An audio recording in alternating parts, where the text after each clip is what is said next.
An 11 Alive investigation uncovered hidden camera video catching nursing home staff laughing while an elderly patient dies in front of them.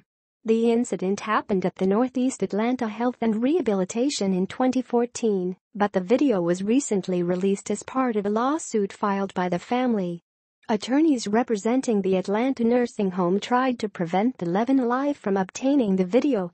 They asked a DeKalb County judge to keep the video sealed and then attempted to appeal to the Georgia State Supreme Court. The judge ruled in favor of 11 Alive, and the nursing home eventually dropped its appeal to the state's highest court.